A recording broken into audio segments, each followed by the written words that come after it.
You're listening to Bullish Sports.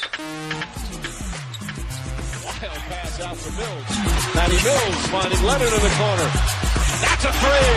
Kawhi Leonard. Most points he's ever scored in any quarter in his brief career, and it's in Game 3 of the final. Leonard backs in, banks it in. 28 for Leonard, the most he scored in his NBA career, regular season and playoffs. Hello, everybody, and welcome to the Bullish Sports Podcast with your host, PK, joined here with the Streak Master, breaking down Game 3 of the NBA Finals as the Spurs steamroll the Miami Heat on their home court to take the 2-1 series lead. 111-92 is the final. You heard it there in the intro. Kawhi Leonard with a career-high 29 points.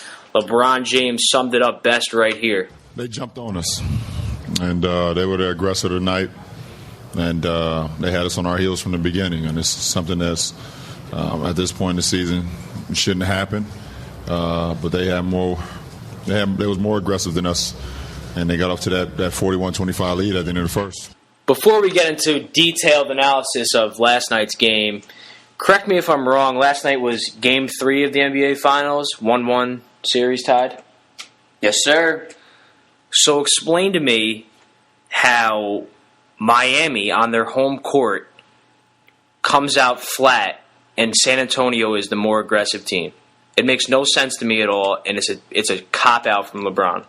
If you're gonna get outplayed in terms of energy in the first quarter of Game 3 of the NBA Finals when the series is tied, that really shows a lot about the character of your team. How much of that's on Spoelstra, do you think? I think a lot of it is on Spoelstra. I think Spoelstra's going to have to make some major changes moving into Game 4.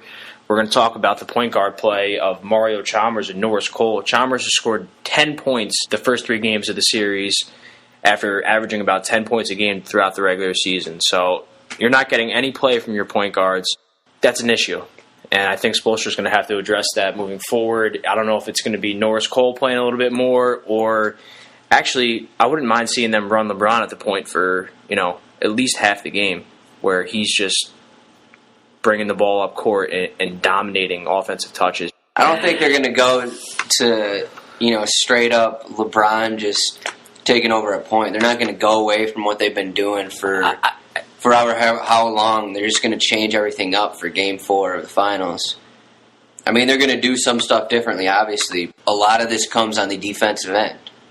I mean, the defense as a whole was terrible. They gave up 41 points in the first quarter. The Heat weren't that bad on the offensive end. No, they weren't. They had 92 points. There's 17 points in the fourth quarter was the downfall. But, I mean, they didn't reach, over 20 points because they were down by 20 points the last 6 minutes, and the scrub started coming in. Exactly. So, we saw some James Jones last night, who had the highest plus-minus of any Heat player last night. The Heat offense was actually pretty solid. They shot 51%, 10 of 21 from three-point. It wasn't their offense that was the problem. I mean, while Chalmers was terrible, while Bosch only took 4 shots, a lot of everything has to fall on the Heat defense.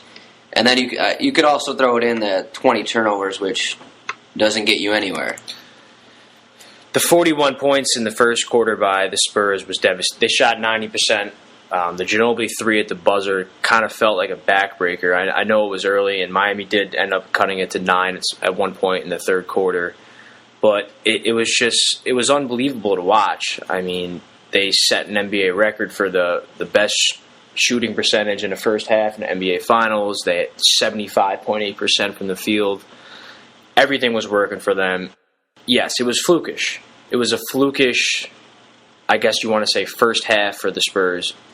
There really wasn't much Miami could do. It wasn't like they were giving up easy layup after easy layup. I mean, you saw some of the shots Kawhi was hitting, like fadeaway threes, Patty Mills pulling up from 3. It was an unorthodox Spurs offense last night. You saw a lot of short possessions that were just incredible offensive plays by either Kawhi or Parker, Ginobili, Mills. They all got involved early last night, and that was the name of the game. It was over at halftime. I mean, I know Miami made it a little close, but I wouldn't call it unorthodox. Well, you usually the Spurs move the ball better than... Exactly. I mean, they move the ball. That's what they do on offense. They use every player on the offense touches the ball.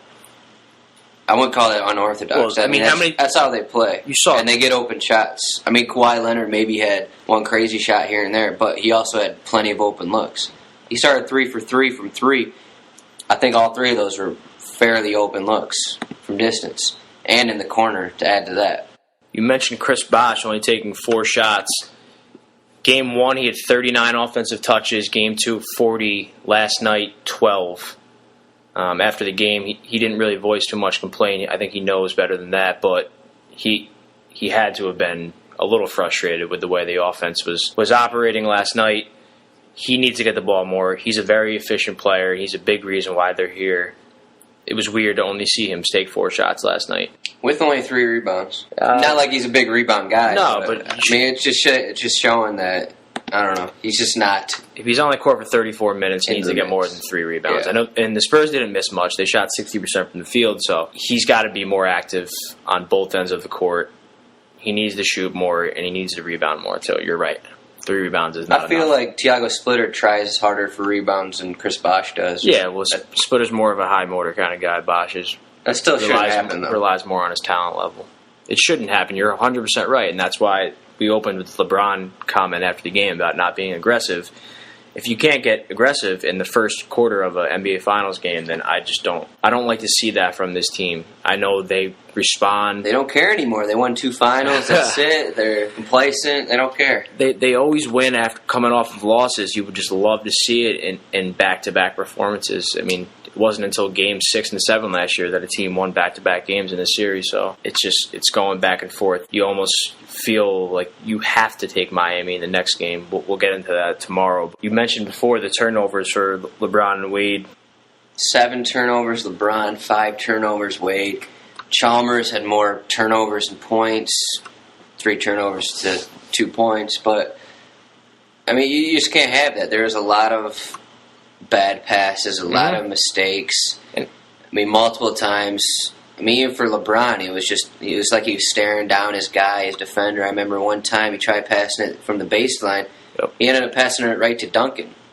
Like, right to Duncan. I don't know. Like he was looking for Battier up top. LeBron just apparently didn't see Duncan and it went right to him. And it wasn't like LeBron and Wade really played bad. They were both very efficient from the field. You liked you really have to love what you're getting from Rashard Lewis. He's hitting some big shots, 4 or 5 from 3 last night. He has been out of nowhere, been a contributor to this team. He's going to see monster minutes down the stretch here in this series. There's no question about it. Yeah, without Rashard, this could be 3-0. I mean, absolutely. Even though LeBron played awesome last game, I mean, he's still been a factor. He's been their 4th most important player in this series so far.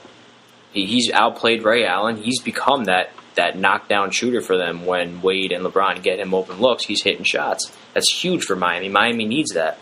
And they're going to need it in Game 4 if they want to stay in the series.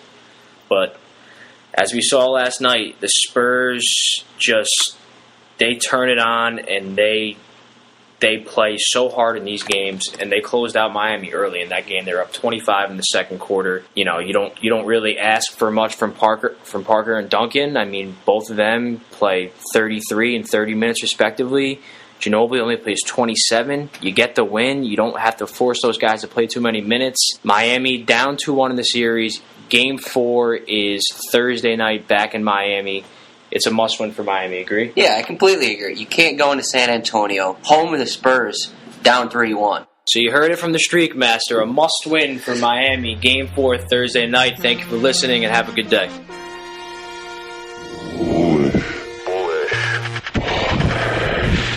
You're listening to Bullish Sports.